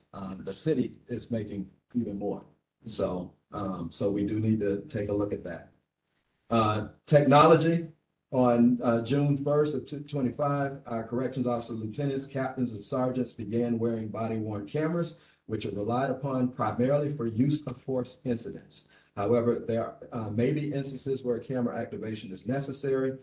Medical discussions are excluded from filming. The benefits of having body-worn cameras are as follows. Staff instructions are now, captured on video, because again, when you take a look at our video in-house, you see what's going on, but you don't see the verbal commands that are given. Verbal commands is part of use of force, just like presence, then verbal commands, because we want to make sure is the person complying with verbal commands, is the person not complying with verbal commands. Use of force is being done because of non-compliance with verbal commands. So it was important that we capture those verbal commands on tape as well. Also, training is important, and transparency and maintaining professionalism is other benefits of having the body-worn cameras. Keep in mind, St. Louis County PD went with this a few months ago as well. So we have done the same. How do you handle things like, do they turn it on and off? We're working on that. So the officers have control, they can turn it on and off. It's Yeah. not like something that's always on. Yes. Okay. Yes. And there's problems with always on. People go to the bathroom, they have lunch, but Yeah. but then if you forget to turn it on, it looks like you were doing something nefarious, even if maybe you were not. Dr. McGuire, I swear you're working right now. You get it on the nose. We have signs in the restrooms. Don't forget to Yeah. turn that camera off. Yeah. Yeah. Now turn it back on. And right now, we're just starting, we're just starting with the lieutenants, the captains, and the sergeants. So we have not distributed anything to the corrections officers just yet. My goal is to distribute to the corrections officers. I'm targeting sometime in September, but we want to take our time. We want to play this, by ear, see how this goes with our command staff first. I don't believe in just trying to rush into Sure. anything. Yeah. Okay. Not change for change sake. Yes. That's my presentation. We can go back to the administrative data review. Should we go now or should we wait for Dr. Bonzi? Sure. Dr. Best, what is your staff capacity? I like that, Doctor, but no. Oh. Okay, all right, Now, when you say capacity. your staff. Staff. So right now, we're allocated about 403. Okay. So we're 71 down where corrections is concerned, corrections officers. Okay. So are you handling that mandatory overtime or what are you doing? We're dealing with overtime, so we got a lot of overtime, and it's like a roller coaster. It's going up and down to address. Our leadership has been fantastic because they've also contributed with being on the floors, helping as well. So it's just we're continuing the recruitment. So we have another career fair that we are going to July 24th. And also with the company that is sponsoring these recruitments, we're also just we're going into an agreement to kind of purchase like this job blast where it just goes out to social media some more. So the recruitment efforts are continuous. So I was gonna ask about that, and I don't know if we want to hold this conversation until the Okay. chair comes back, but should I just keep going? Fine, but No. I don't want to speak things. Yeah. If you want any help with data analysis, like I do that, Okay. so I'd be happy to help in. We want to wait. Do you guys use SPSS or what do you do? I use basically all Python. You didn't have camera, Okay. right? So- Okay, so you get descriptive if it's fine. Yeah, I mean, I do that. Put those body cams I- on. Oh, okay, great. So anyway, but yeah, if you want to like partner, I mean, I worked with the city family court, the juvenile, actually, the juvenile court, they're looking at their. Yeah, that is. And then we were involved in the diversion court here as well. So whatever, and I'm Back not, when- No, you're good. Back when, not pushing myself. back when I was here, Yeah, we would maybe once in a while, she might ask for something a little bit more. But yeah, well, I mean, we're mainly descriptive, Okay. which is, if you want to work on more, if you're trying to figure out, like especially on the who's failing on pre-trial release, if you're interested in doing, you know, more like inferential statistics, more like, you know, the why, Yeah. I'd certainly be happy to help. And we have some, yeah, we have some resources maybe at SLU in terms of computer modeling and things like that that you might not have access to. Interesting. So, Members, I'd just be careful. This is a public meeting, so having multiple conversations. so yeah, so just reach out if you want any assistance. So, we, yeah, just since this is a public meeting, I'd say please try to avoid having multiple conversations so that the public is able to Sure, figure out sure. what's going on in the Do we meeting. have any public?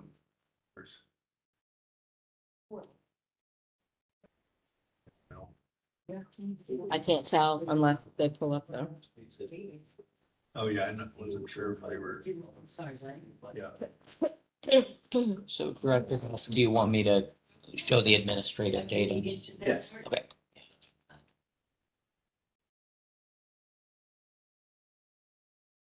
Straight down. There we go. All right, so this is staffing and open position data. You can see that the blue and orange bars are basically like number of open positions for correctional officers and then for non-correctional, like other positions.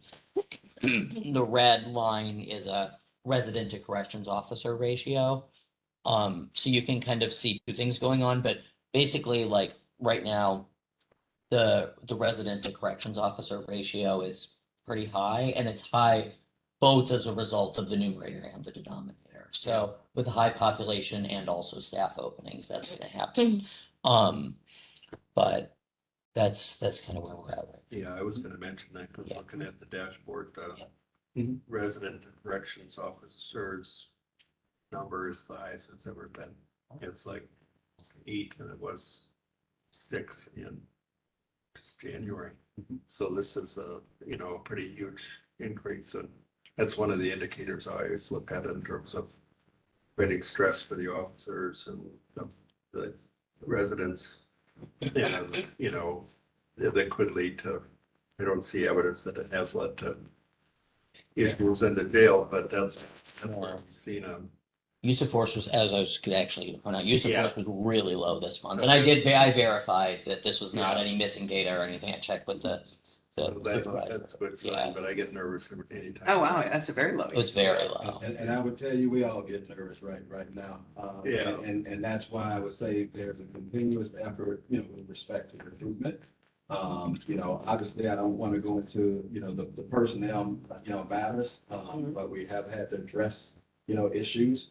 And, you know, I will say the staff that we have on board are working, you know, their best. We, you know, to do what needs to be done. And then at the same time, we're continuously trying to bring more people on board to help and train to address these issues as well. So you're right. I mean, it is concerning. It is a continuous problem. There are some things that I think that ties my hand in terms of, that I have to address from a personnel standpoint that I can't apologize for. I have to address those things and we move forward with it. I also will tell you, and another reason why I look at this data, but then I'm also concerned because I look at this data on a day-to-day basis in terms of, the staff shortage. As I've said during the last, advisory board meeting, I don't just look at the staff shortage for this concern. I also look at the day-to-day, operations where we have, folks with UTO, we have folks on approved FMLA, we have folks out on regular leave, so they need to take their leave, their time off. All of that, also contributes. So it's going to be a continuous work in progress. But definitely I don't want you all nor the public to think that this is just about a lack of onboarding, so to speak, because again, I think we've done a good job in our recruitment efforts. It's the retention, as I've said before, that needs to be, worked on. But some things are out of my hands. I have to do what has to be done. And then there are other things that we have to deal with. Some things we don't have a choice. For example, when we're talking about folks under FMLA, I don't have a choice there. It's the law. It is what it is. And that will tie your hands as well.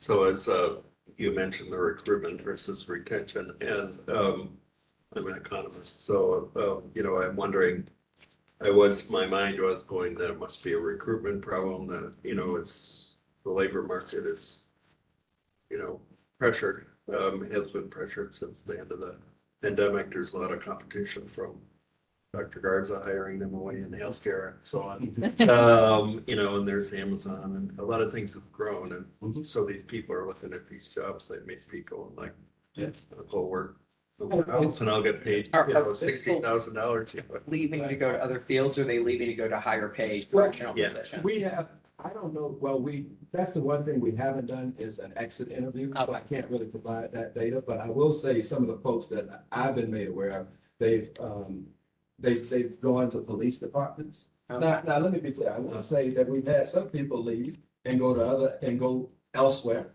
And then a few months later, we get calls all the time about people wanting to come back. And we know situations and we sometimes just have said no.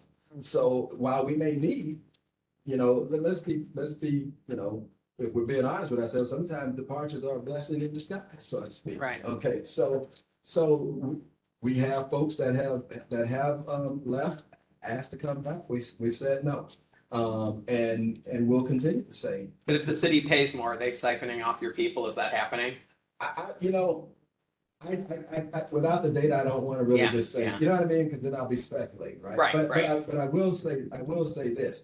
In talking with my good friend over there at the city, one of the reasons why I want to increase our recruitment efforts some more is because I know they're going to, I believe they're talking about possibly starting to use the same recruitment firm that we use as well. So if they do that, then you'll have that competing interest where you have that recruitment firm sending some folks here, sending some folks there. The issue is going to be, what are their qualifications? What's their criteria for onboarding? What is ours?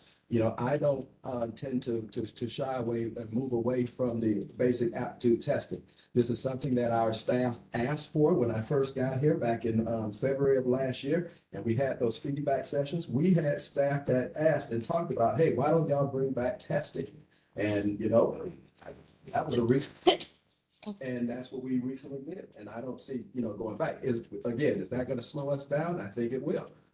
But I rather bring in quality folks and try to minimize liability to the county as much as we can than just trying to build these numbers and then we get ourselves in trouble and then we pay on the back end.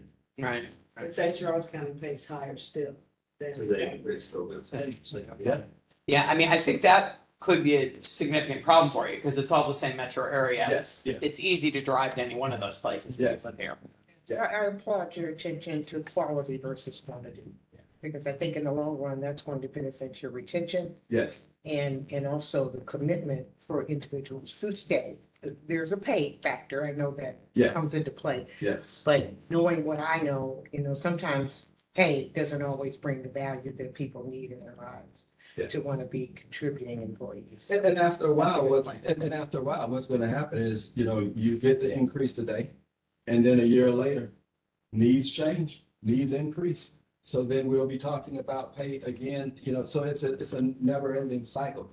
Pay is important, so I don't want anyone to think that I'm downgrading or belittling the pay piece. It is important, but we also want to be able to look at what are those other things that can bring satisfaction to have people stay.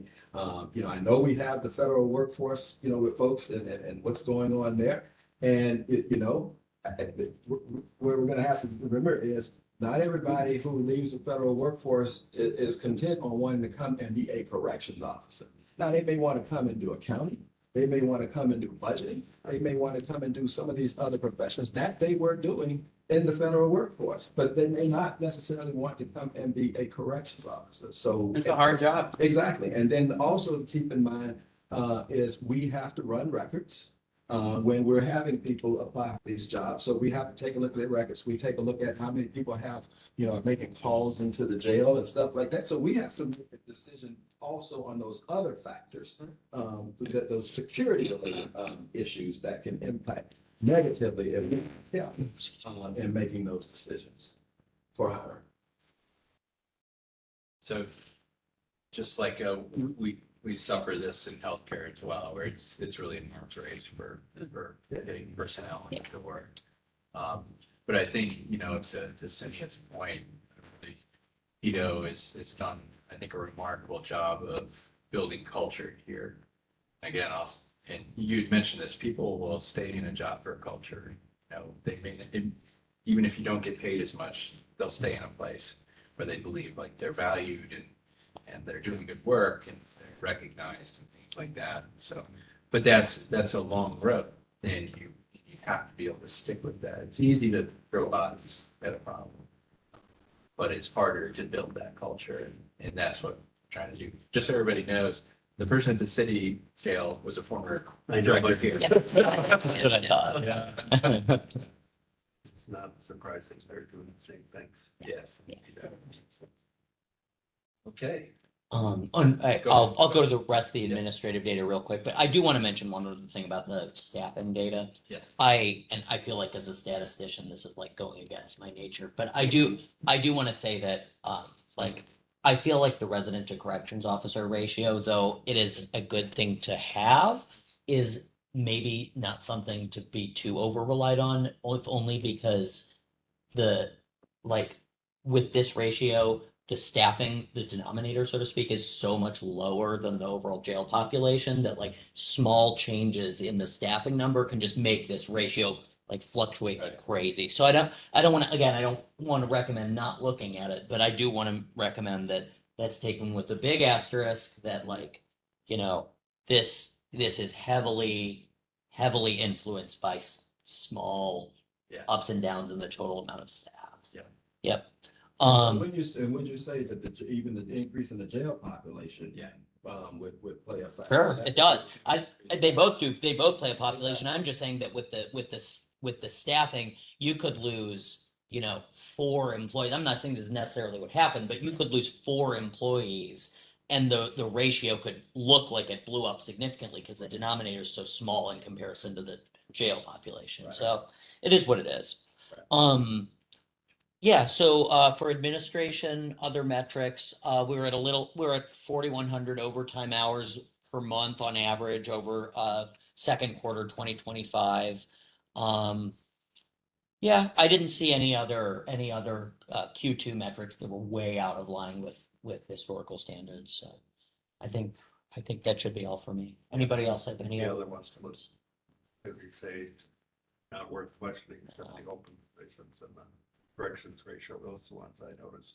And I do want to add to this, Dr. McBride and all as well, that when you see these ER runs, when you see these hospital posts, that also contributes to the staffing shortage, because then now we have to redirect corrections officers from the jail to the hospitals. And typically it's about 2 that we have to send to the hospital. So that's a big deal. For sure. Great. Thank you, Aaron. Outstanding work as well. You know, as Dr. McBride and I both know, Aaron is a blessing. It's like night and day compared to when we first got on here. It's like Yes. lots of questions that we had no answers to with no data. So thanks for tolerating. Unfortunately, there's unlimited numbers of questions, but we'll try to address them as best we can. And I'm pretty good at that. And all the board members are, I apologize. Gotta put in writing. Okay, let's move on to correction medicine. Dr. Holden. All right, thanks. I think Ava is going to Yeah. give some numbers. Thank Sure. you. Mhm. Thank you so much. Mhm. The plan for today is to present on the same quarter matrix that I presented in April. Dr. Oldek is here to give you a quick overview of behavioral health, mental health services. I know there were questions in April, so she was invited to do that. And then I will provide you with a list of prospective new fields for our external dashboard. And then we would appreciate some feedback on that. So I'll start with the metrics. Ava, do you want me to put them up here too? Okay, yeah, let me see if I can, I think a visual. 1 second. Close this out. So these will be second quarter 2025 metrics. Share it right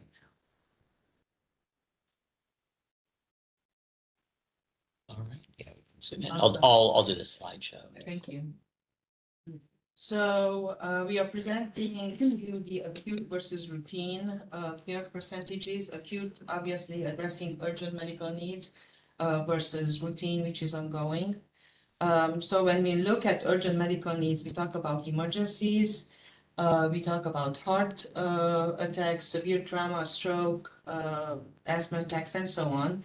So these are the ones who require immediate medical evaluation and treatment. These are the ones that we talked about when we transfer to the hospital. So these are cases that need more complex treatment that we can provide in a So is the denominator here, just so I understand the statistic correctly, it's the denominator here, the number of people who the infirmary sees or? The denominator is the number of people in the building, which, so if you look at this, sense. we're taking care of almost everybody in-house. Okay, Yeah. So we're, So the, okay. Yeah. So less than 1% of the population. we are sending out. So when we talk about staff need for transport and supervision outside. Is routine also going out? Sometimes. Sometimes. sometimes, if they need a subspecialty visit, for example, cancer follow-up, OBGYN follow-up, Oh, okay. pregnant patients, some of the things that are outside our scope. I'm an ER doc by background, my partner's a family practice doc, and then we have a group of PAs and nurse practitioners who are here 24/7, which is why we're able to take care of so many things in-house. Yeah. When you say go out, is that telemedicine or is that, do they actually have? To they actually, they have to, the vast majority actually have to go out. We have employed some telemedicine. We're gonna be limited now because I don't think that's gonna be paid for anymore because the pandemic's over. And a lot of specialties just, it doesn't function in a telehealth metric. A surgeon is never gonna see a patient over Right. telehealth. And some hospital systems play a little nicer than others that way. I'm sorry to ask a follow-up, but I'm surprised that the telemedicine is not going to be paid for now. Is that a county decision or? Oh, no, God, no, that's That's a a- federal, that's like Medicare, that's Yeah, CMS. that's That's, CMS, yeah, okay, yeah. yeah. Mhm. Mhm. I knew it, yeah. Mhm. I'll reserve my comments. Yes. So you see quite a big percentage of the people here in your facility. It looks like about 25% Mhm. are getting medical visits. Is Yes. that on a quarterly basis? Okay. Yes. That 23% is a monthly average over 3 months. So for what that means, so basically like, I mean, it could have been 26, 22, and 18. Yeah. Oh, Okay. you know what I mean? It's aggregated over 3 months to the quarter level, so to speak. But when you think about census being over 1,500, so that's Well, it's a big chunk of the Yeah. population who's utilizing your medical services. So but if if you look at the population in general, the population in the jail is a very unhealthy. Yeah. So it's not surprising that you see that significant of a percentage utilizing the infirmary. And I would also, I guess, argue that access to care is probably limited if you're outside of it. It's weird to think about, but you have better access to healthcare inside the jail than if you're outside, Yeah, including behavioral health. yeah. Maybe especially behavioral health. Mhm. So, anyway, Yeah, that's a really I'm important. starting to editorial. Yeah. Kind of an important concept, though. Yeah. A lot of these people quite literally may be uninsured or something. I mean, they don't have access outside the jail. And, you know, we've done some pretty amazing things inside the jail. It's not perfect, but I think, you know, it's like our whole access to healthcare outside the jail is problematic. And we actually started looking at that data at our intake to see what's the percentage of uninsured. Yeah. And then what can we do after release for continuing care. You know, there was a program we worked on. I'd be curious to hear more about. That's funny, you should, the Medicaid expansion and all that. So if you want to engage on that, I'd be curious to keep going. We can collaborate for sure. So the next slide shows our top 7 disorders that we are helping with. As you can see, mental disorders are the top, and hepatitis liver condition is on the bottom. And then it also shows the percentage of provider visits. The first one is for hypertension, second diabetes, third is cardiac disease, and then fourth is pregnancy.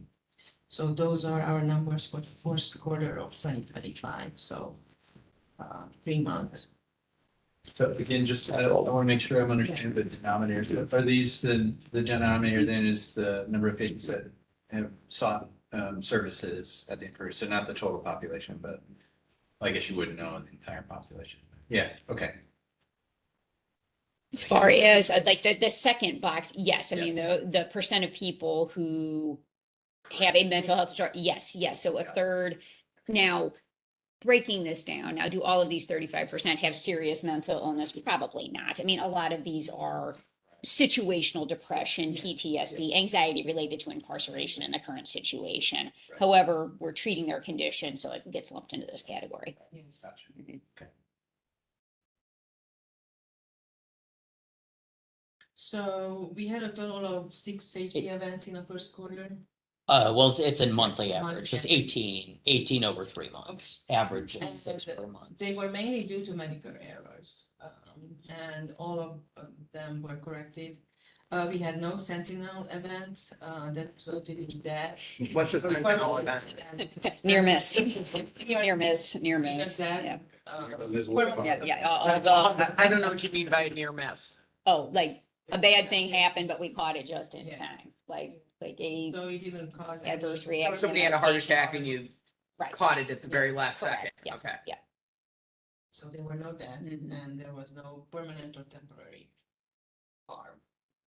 And knocking wood. So those are the numbers.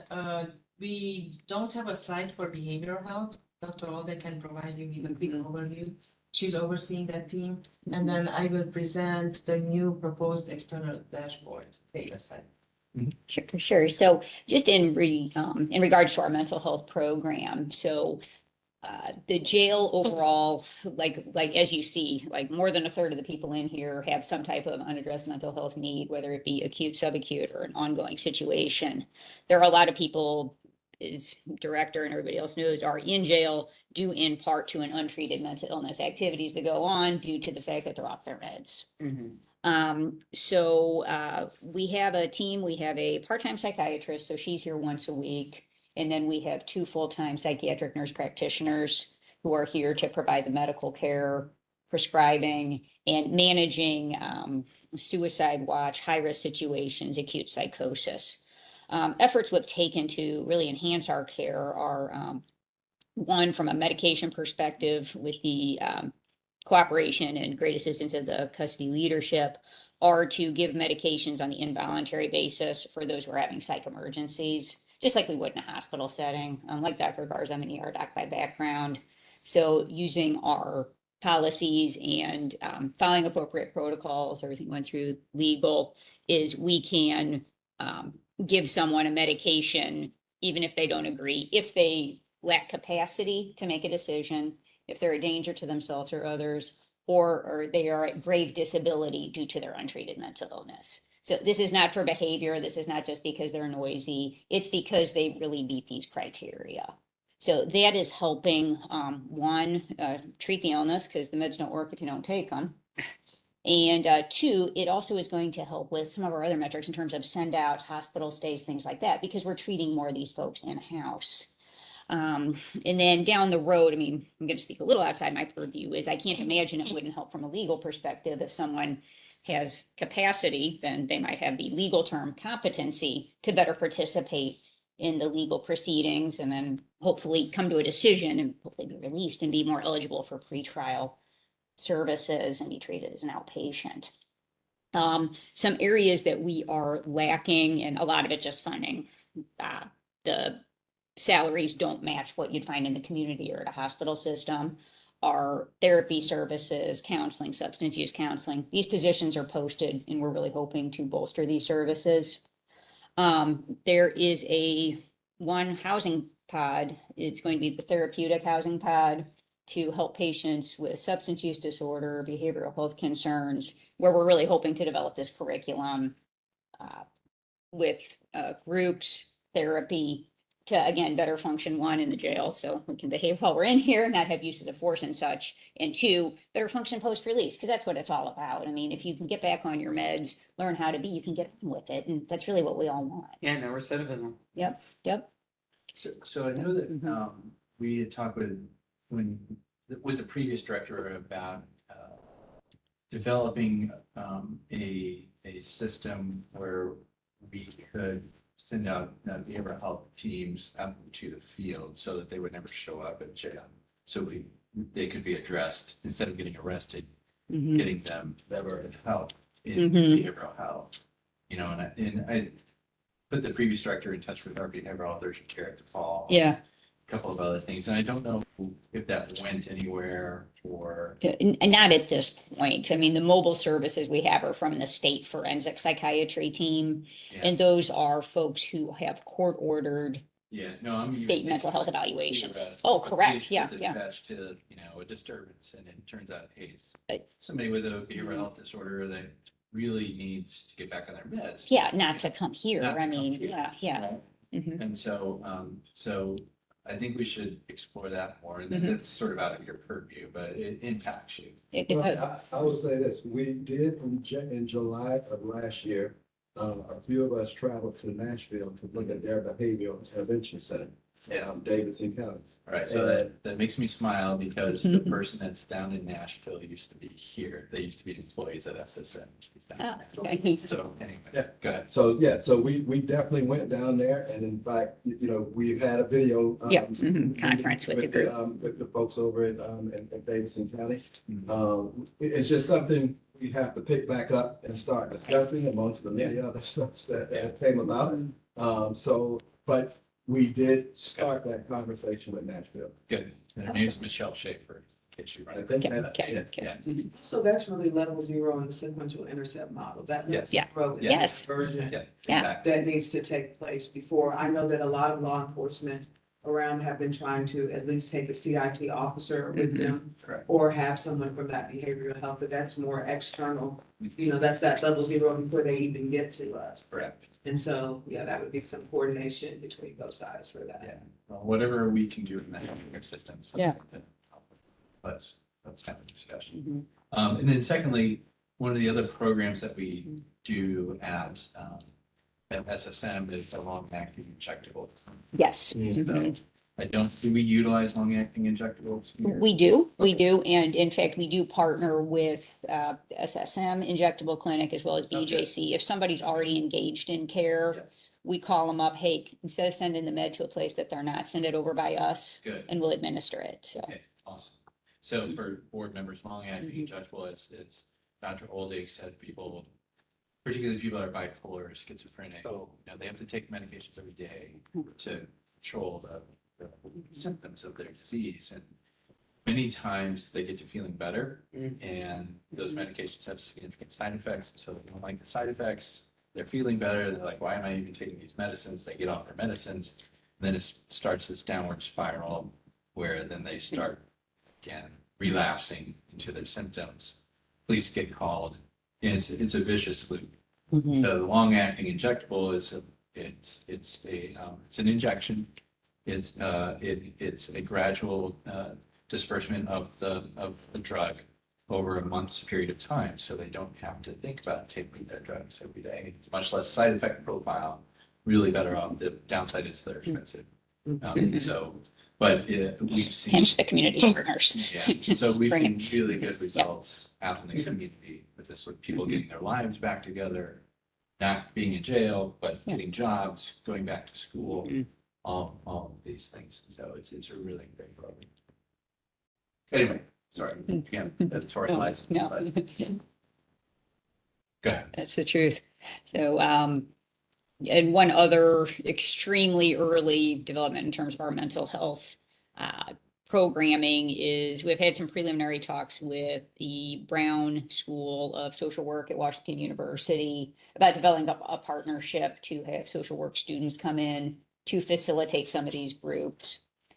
We need to beef up our staffing a little bit on our side in terms of having a dedicated mental health manager, because right now it's me managing all of it, but we need somebody truly dedicated to this space that can appropriately supervise a social work student and a cohort of students and implement all the programming that will benefit our residents. So again, it's early, but I really am looking forward to this. The group is very enthusiastic, so.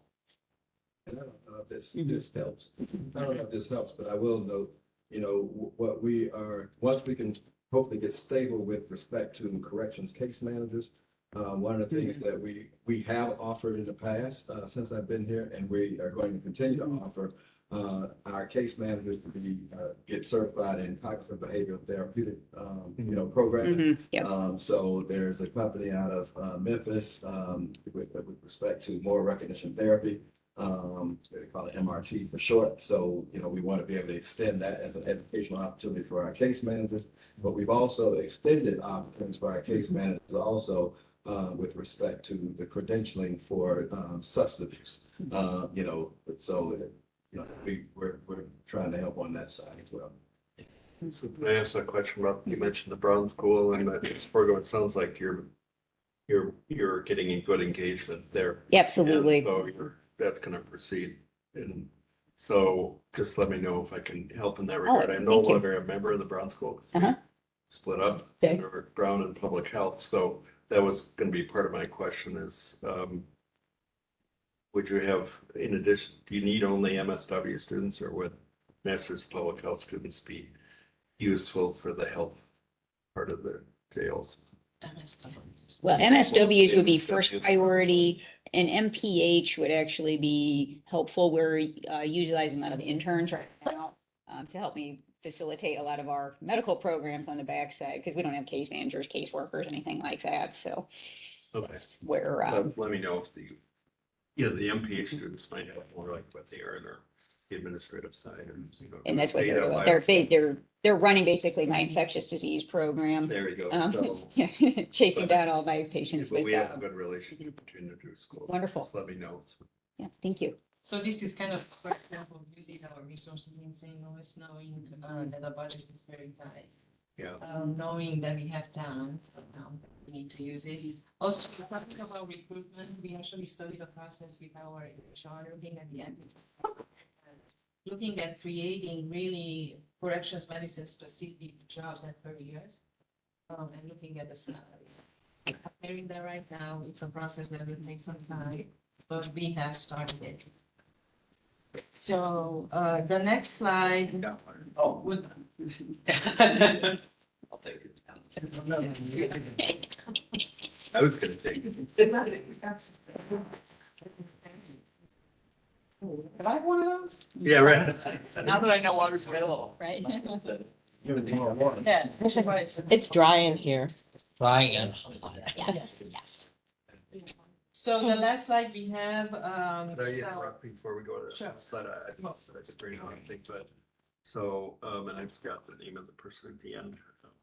I'm Paula Oldegg. Oh, what's that? I'm Paula Oldegg. I'm Paula, the yeah, doctor, okay, the sorry. medical director. That's Really okay. bad with names. No worries.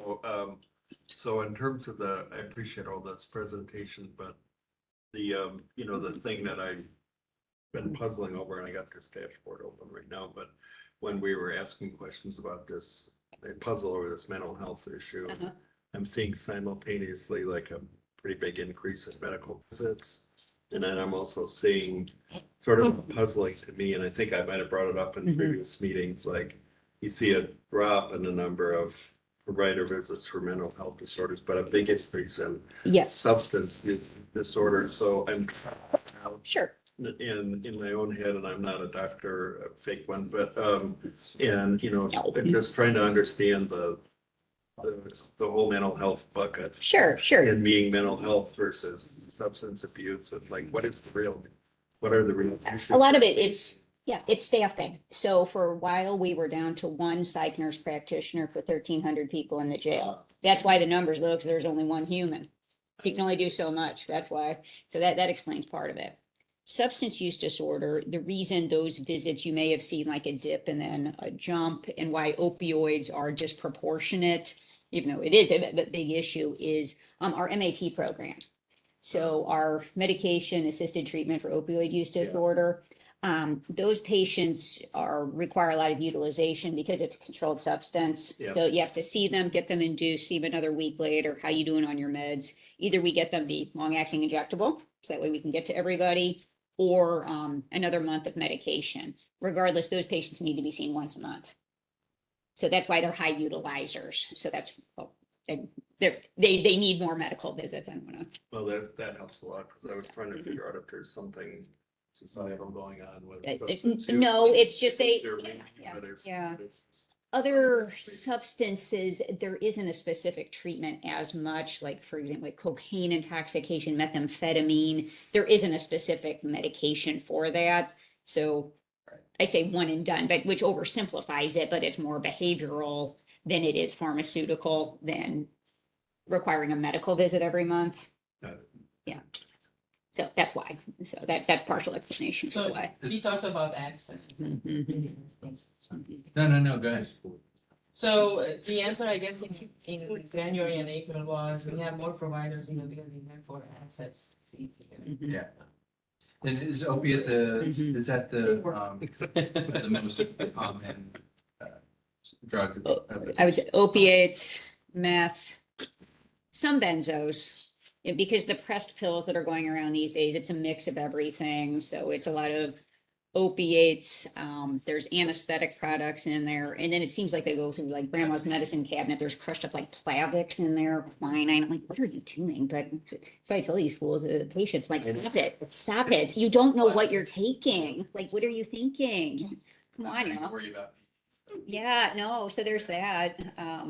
But no, predominantly opiates, and because that is something that we can actively treat, Right. because folks are at the highest risk of overdose Right. on their way out. I mean, I think it's like more than 100 times more likely to die within 2 weeks of release. That's why, I mean, it is such a priority. Exactly.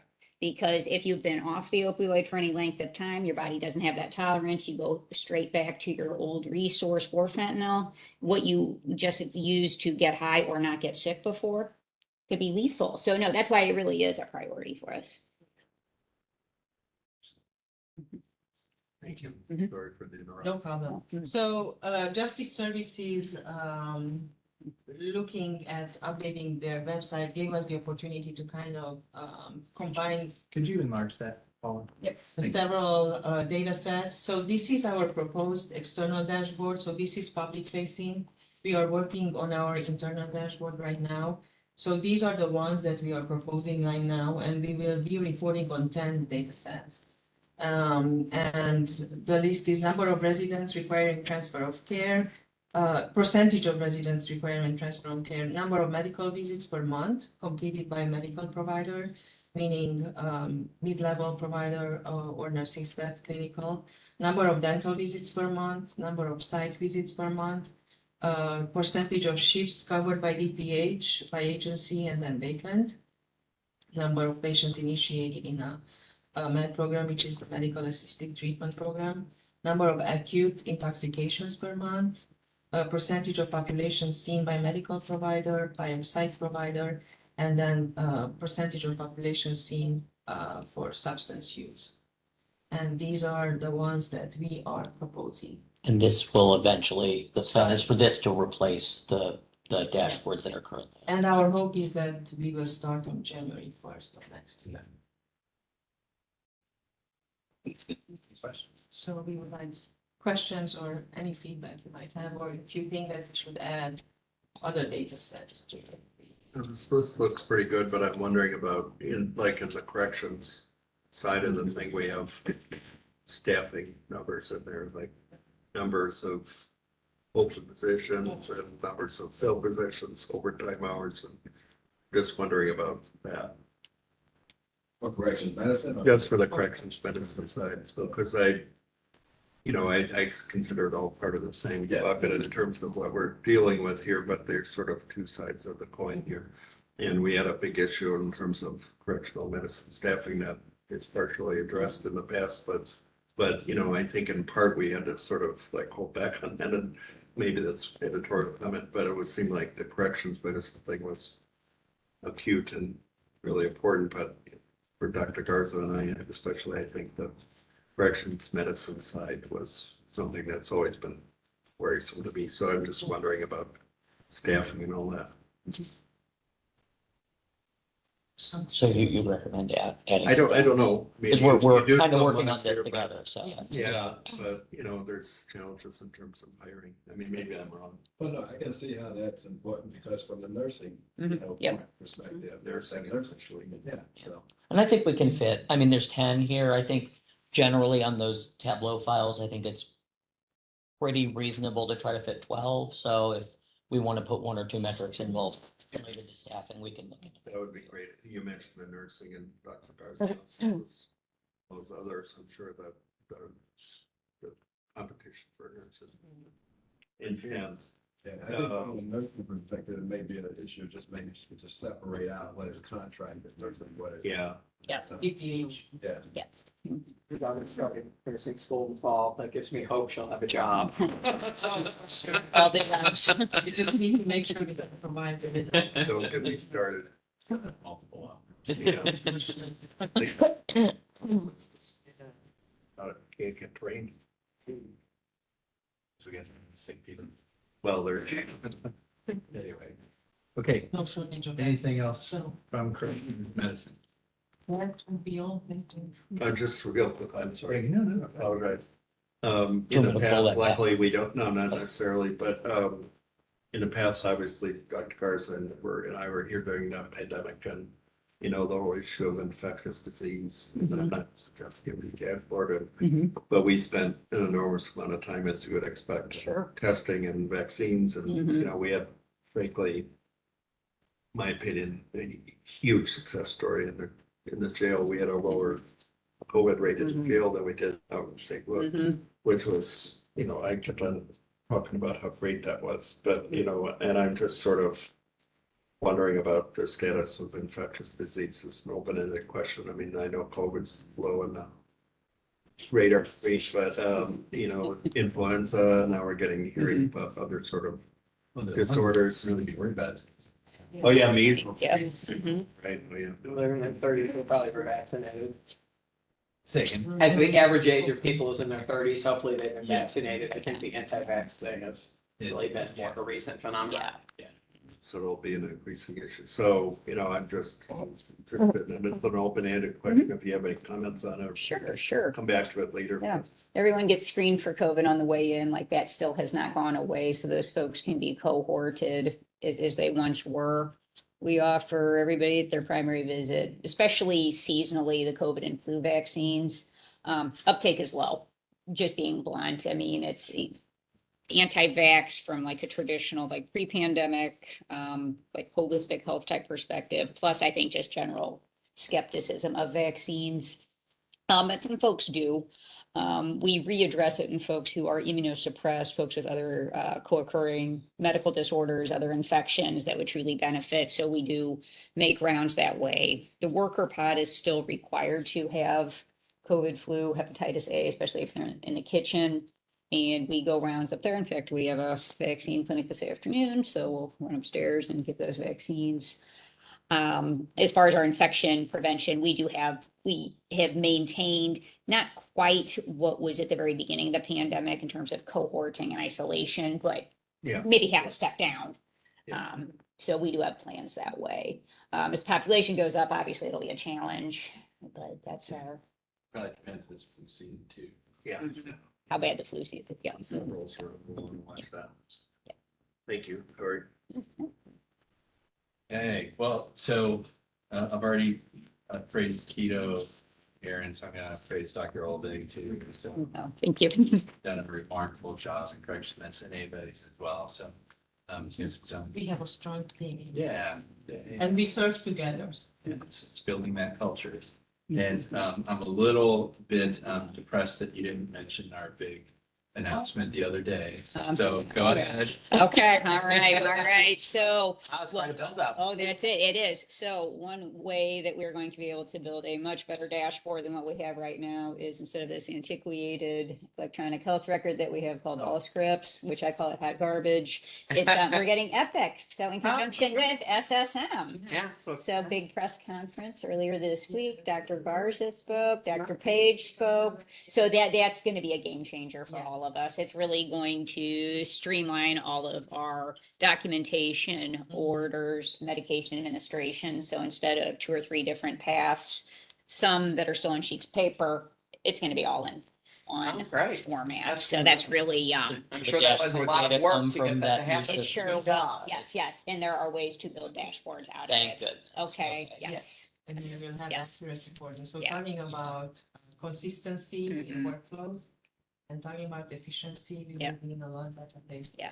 a year from now, it's gonna be a whole different, yes. Yeah, and one of the advantages of being on that system then is now if they have a patient in front of them, they can go to the Epic portal and be able to review the patient's history. That's what And I it was doesn't even wondering. have to be at SSM. It can be on Right. other organizations that use Epic. Can look at their past medical history, what medication. All in one place. All of that stuff. It'll be connected with the county's clinics. It'll be connected with the medical exam, and the dental clinic. Yep. Oh, that's great. Yeah. Pretty cool. Yeah. And then vice versa, people know what happened when they were in here, so. Yeah. Yeah, Continue. that's great. Yeah. Yeah. Good job. Awesome. Thank you all. Okay, any public comment? No I don't comments. See anybody online, so I think we're good there. All right, we got 5 minutes left. Director Bess, any closing comments, thoughts, concerns? No closing comments. Everybody's, doing their best under the circumstance, our correctional staff, our correctional medicine staff, so we just want to continue to keep applauding them and the work that they're doing. Great. Any comments from our board members? Again, applause to the staff for what they're doing and hearing and others. All your big dashboards are great to see. Sorry, I'm calling that out. I didn't mean to, but I'm a staff guy, so I love to see the numbers. We're gonna keep trying to have more. We got Yeah. 5 now. There'll be, Yeah. just keep rolling out over time. It just creates a more rich discussion, but I guess I am sort of still worried I'll be watching that census quite a bit, and it's not your fault, but I think our continued attention to that census number is really important. Yeah. Well, thanks, Amy. Great applause to all of the staff and your leadership. Director Bennett. It's a big job, I know that, and the need is huge. So thank you for all you do for everyone. Yeah, very impressive presentation. Okay. My final comments is old quality guy, how Tim says, data guy. So, there's 3 components in the Donna Beatty model for quality. It's structure, process, and outcome. So I think Director Best has done a really good job. He's seen, the buckets that he's focusing on. It's structure, getting the right people in the right places, the right structure to do the work, the process. So you gotta have the right process. Now we're starting to look for outcomes. And that's how you feel like quality work. Just want to commend everybody at the table, including our board members. It's great having everybody in the same room. I think it's a different dynamic than being on screen. I know we can't be together all the time, but it certainly is enjoyable this time. So with that, I don't believe we need to do a binding roll call to go out. I'm looking at the attorney. No, you were always in open session. All you need, if you want to call for a motion to adjourn. We are going to approve those at our next meeting. Since we just got them this morning, I wanted the board members to have a chance to review, and that Director Best to have a chance to review. Approve all of them at the next board meeting, which I guess we need to do. We need to set our next board meeting. All right, we're looked at. Okay. So typically we meet quarterly now, as everybody I think remembers. So August, September, October would close out. That would be for quarter 4. Let's do it in September. Instead of October, we have budget meetings. Okay, So that'll that'll, consume a lot of your time. but it also give me an opportunity to tell you where we're at before we go into budget meetings. Oh, gotcha. Yep. Okay, so I am looking at September 26th. I am currently free that day. Okay, Works for me too. I will be remote on Saturday, and that's on Friday. I travel on. that's right. Yeah. Should we look at the week before then, on the 19th? 19th. It's fine with me. Let me look.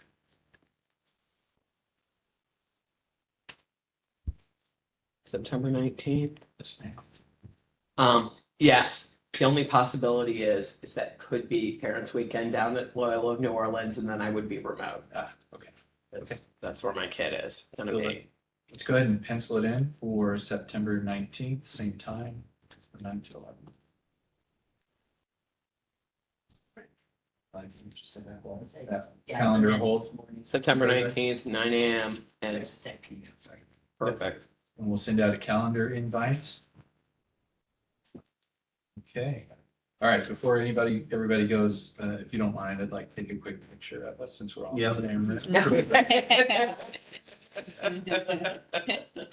I don't believe I'm violating it. I don't want to get out of it. Yeah.